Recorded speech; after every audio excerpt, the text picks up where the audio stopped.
Assalamualaikum warahmatullahi wabarakatuh. Berjumpa lagi dengan saya di Mapel Pendidikan Pancasila di akunnya Rupakiana tentunya. Ini guys, oke baik, di pertemuan hari ini, di video kali ini kita akan melanjutkan di part ini, adalah bagian terakhir mungkin. Bagian terakhir dari materi harmoni dalam keberagaman. Nah, setelah kemarin kita mempelajari tentang diagram non litigasi, nah saya ingin memaparkan sedikit yang namanya ada lagi diagram kebijakan publik.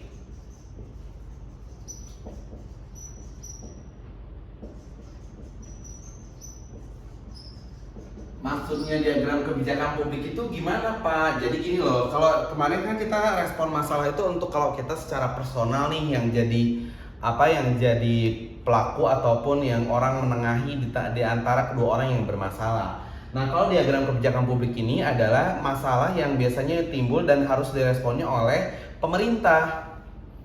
Jadi kalau kemarin bahasanya secara personal atau intinya manusia pada umumnya, kalau yang ini adalah untuk pemerintah itu sendiri, karena pemerintah juga adalah pihak yang dimana dia bukan membantu lagi, bahkan dia adalah pihak yang ditunjuk untuk menyelesaikan masalah secara publik. Jadi gini ceritanya, dalam suatu negara biasanya ada dua pihak yang akan selalu berinteraksi tapi ini akan selalu nimbulin masalah. Yang pertama adalah masyarakat, dan yang kedua adalah swasta. Nah, swasta dan masyarakat ini dia tuh saling berinteraksi satu sama lain. Kenapa pada bedakan swasta itu siapa Pak? Swasta itu adalah masyarakat, tapi dia yang memiliki modal, alias contohnya kayak pengusaha. Nah, berbeda dengan masyarakat. Kalau masyarakat di sini adalah masyarakat secara umum yang dia itu sebetulnya tidak banyak memiliki modal, alias dia itu pekerjaannya. Jadi masyarakat kenapa butuh swasta? Karena jelas dia yang menyediakan lapangan kerja, dia juga yang menghasilkan produk-produk untuk yang digunakan oleh masyarakat. Nah, kalau swasta kenapa butuh masyarakat? Karena masyarakat itu adalah tenaga kerjanya dan masyarakat juga adalah konsumennya juga si swasta. Namun dalam interaksi keduanya ini selalu nimbulin masalah. Nah, masalah itu yang harus direspon oleh pemerintah. Nah, masalah itu harus direspon oleh pemerintah. Pak, kalau misalnya seperti itu, apakah pemerintah boleh nggak sih ngasilin masalah? Secara teori, di teori kebijakan publik ini, pemerintah itu nggak boleh ngasilin masalah. Karena tujuannya adanya pemerintah adalah untuk memecahkan masalah. Jadi kalau ada pejabat publik yang ngomong, ya udah dong rakyat kasihin solusinya apa. Nah, kalau kayak begitu mending kita yang jadi pejabatnya, kita yang punya solusi. Jadi mereka tuh dipilih untuk nyari solusi. Makanya kenapa dalam pemilihan umum banyak, kalau pemilihan calon ketua, gubernur, wali kota atau apapun itu ditanya punya visi misi apa, punya program apa, karena itu fungsinya mereka adalah untuk menyelesaikan masalah. Tapi di dalam masyarakat dan swasta juga mereka juga berinteraksi dengan pemerintah. Kenapa? Karena pemerintah adalah satu-satunya pihak yang bisa memberikan mereka kedamaian ataupun keamanan. Nah, intinya yang menjamin keamanan itu adalah pemerintah, termasuk pemerintah juga adalah yang memberikan solusi. Tapi kenapa pemerintah juga butuh masyarakat dan swasta? Karena pemerintah itu juga butuh legitimasi, namanya nulisnya kayak gini nih. Legitimasi. Kenapa butuh legitimasi? Legitimasi itu pengakuan dari orang-orang bahwa dialah pemimpinnya gitu. Dan kita harus taat dan tunduk pada dia karena dialah pemimpinnya. Itu bahasanya legitimasi. Nah, terus di sini sendiri pemerintah itu kalau kalian pasti mikirnya cuma presiden atau menteri doang. Enggak. Pemerintah tuh dibagi ada 5 komponen di negara kita. Nah, saya contohinnya pakai komponen uang. Nah, uang maksudnya kayak gimana? Pertama, eksekutif. Nah, eksekutif. Nah, eksekutif itu alias presiden dan menteri-menteri ini bertugas, kalau misalnya dalam aspek keuangan, mereka adalah pihak yang menghasilkan uang untuk negara. Bisa lewat pajak, bisa lewat bea dan cukai, ataupun bisa lewat penerimaan bukan pajak yang lain. Itu banyak banget di sini. Nah, ini kerjanya eksekutif. Dari eksekutif nanti uangnya disimpan di moneter. Nah, moneter itu siapa? Itu adalah Bank Indonesia. Nah, Bank Indonesia itu adalah pihak dari moneter atau bank sentral. Nah, fungsinya moneter ini adalah nyimpen harta kekayaan punya negara, baik itu uang ataupun aset lain seperti emas. Nah, di satu sisi, moneter inilah yang menjamin termasuk pencetakan uang. Kenapa? Karena walaupun kalian tahu mungkin yang nyetak uang adalah Perum Peruri, tapi realitanya Perum Peruri itu sesuai permintaan dari bank sentralnya sendiri atau Bank Indonesia. Nah, Bank Indonesia bisa mencetak jumlah uang itu bergantung jumlah aset yang dimiliki. Asetnya itu apa? Yakni emas. Karena semakin besar jumlah emasnya, maka ya semakin kuat uangnya.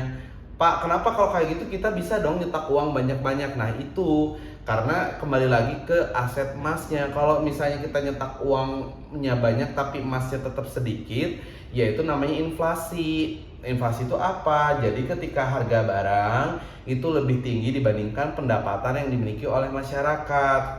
Nah, maka daripada itu, mengapa banyak orang-orang menyerukan supaya membelanjakan produk dalam negeri? Karena supaya emasnya tetap bertahan di dalam negeri. Kalau misalnya banyak mengimpor barang, maka emas kita tuh pergi keluar.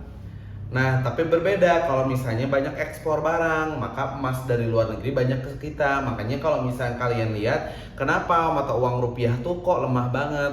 Ya jelas, kalian bisa mikir aja berapa cadangan emas yang dimiliki oleh negara kita. Nah, akhirnya jumlah uang yang beredar itu cuma segitu gitu kekuatannya. Nah, maka daripada itu harus banyak-banyak menggunakan produk dalam negeri. Sehingga karena ini kenapa emas yang dipilih? Karena emas lah yang dijadikan alat transaksi internasional. Selain emas mungkin bisa dolar Amerika Serikat, tapi ya balik lagi dolar pun juga tidak ketahanannya pun juga tidak sebaik itu juga.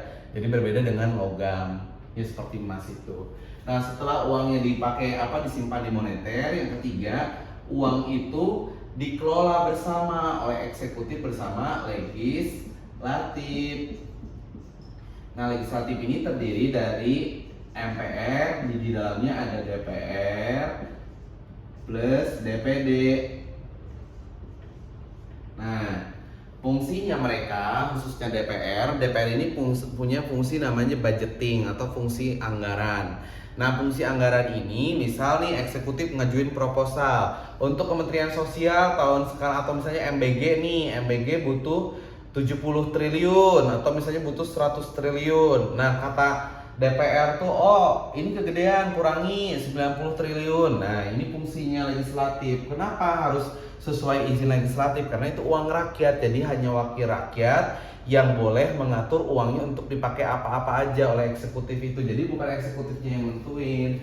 Nah, setelah uangnya ada, sudah dianggarin, baru dibalikin ke eksekutif untuk dilaksanain. Nah, nanti pada proses pelaksanaannya itu diawasi oleh eksaminatif.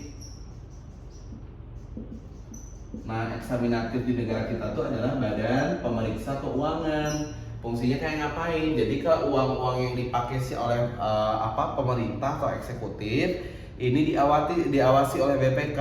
Nah, hasil laporannya nanti bisa dilaporkan entah ke kejaksaan, kalau misalnya ada penyelewengan, atau ke KPK seperti itu. Nah, dari eksaminatif ternyata kalau ada laporan penyelewengan dan yang lain-lain, maka akan diselesaikan permasalahan atau kasusnya oleh yudikatif. Nah, yudikatif di negara kita tuh ada 3, ada Mahkamah Konstitusi, Mahkamah Agung, dan Komisi Yudisial.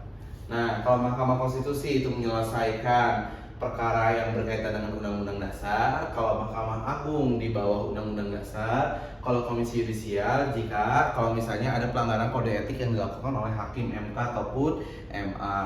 Nah, ini pemerintah, nanti pemerintah merespon masalah yang diberikan oleh masyarakat dan swasta itu bisa 2 bentuk. 1, berbentuk kebijakan.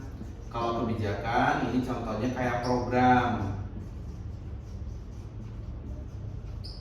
Nah, terus selain kebijakan ada peraturan. Nah, ini peraturan ini bisa dalam bentuk produk hukum. Nah, peraturan contohnya nih, contoh dua ini. Misalnya pemerintah legislatif mengeluarkan undang-undang tentang wajib belajar 12 tahun misalnya. Nah, udah dikeluarin tuh undang-undangnya. Nah, pemerintah alias eksekutif bikin programnya apa? Sekolah gratis 12 tahun sampai jenjang SMA misalnya. Nah, itu disebut sebagai solusi yang ditawarkan oleh pemerintah untuk masyarakat dan swasta, misalnya dengan isu pendidikan. Nah, dari dua ini nanti akan balik lagi ke masyarakat dan swasta. Ini nanti akan balik lagi ke sini. Nah, balik lagi dalam bentuk feedback. Nah, nanti ini ada feedbacknya. Feedback itu atau timbal balik. Nah, timbal baliknya ini bisa berbentuk dua.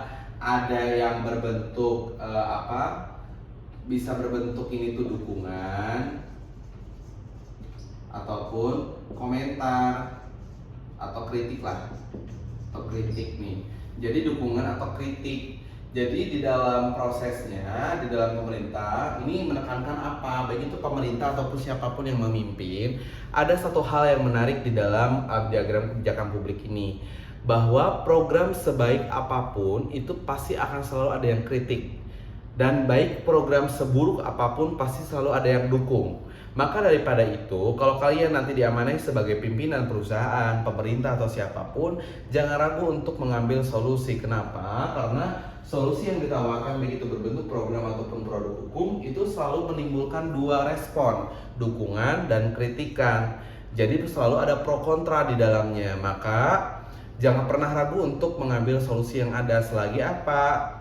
Yang perlu kita pertimbangkan adalah tingkat kebermanfaatannya. Paling banyak bermanfaatnya untuk siapa? Nah, pihak yang paling banyak menerima manfaat alias pihak-pihak ini jumlahnya jauh lebih banyak nih yang menerima manfaatnya. Nah, maka itu yang harus kita pilih sebagai pemimpin. Nah, ini adalah diagram kebijakan publik. Nah, dari sini materinya sudah selesai dan kita bisa mencapai harmoni dalam keberagaman itu dengan baik. Jadi kesimpulannya dari bab yang kita pelajari, manusia itu adalah makhluk yang unik, di mana dia itu adalah makhluk yang diciptakan memiliki akal dan perasaan. Namun dari akal dan perasaannya ini, manusia menciptakan berbagai masalah dan konflik yang muncul ketika dia berinteraksi dengan manusia-manusia yang lain. Kenapa bisa dipicu? Karena setiap manusia memiliki hawa nafsunya dan memiliki dorongan kemampuan. Namun karena manusia ingin hidup berdampingan dan damai, karena karena setiap manusia ingin hidup baik, maka hadirlah konsep keharmonisan. Nah, keharmonisan itu bisa ada jika setiap manusia itu memiliki kesadaran pribadi yang kuat dan memiliki orientasi komunal yang baik. Nah, orientasi komunal dan yang itu baik bisa diselesaikan dengan metode non-litigasi atau melalui secara kekeluargaan. Nah, dari kekeluargaan itu juga bisa direspon dengan berbagai bentuk, entah itu mediasi, negosiasi, arbitrase, ataupun musyawarah. Nah, itu untuk secara garis besarnya. Namun bagaimana ketika berhadapan dengan pemerintah? Nah, pemerintah juga untuk merespon masalah itu bisa menggunakan diagram kebijakan publik seperti ini. Baik, mungkin itu materi yang bisa disampaikan. Bapak ucapkan terima kasih, semoga ilmunya berkah dan bermanfaat. Mungkin Bapak ucapkan mohon maaf juga jika selama proses pembelajaran ada salah kata. Sekian dari Bapak. Wassalamualaikum warahmatullahi wabarakatuh.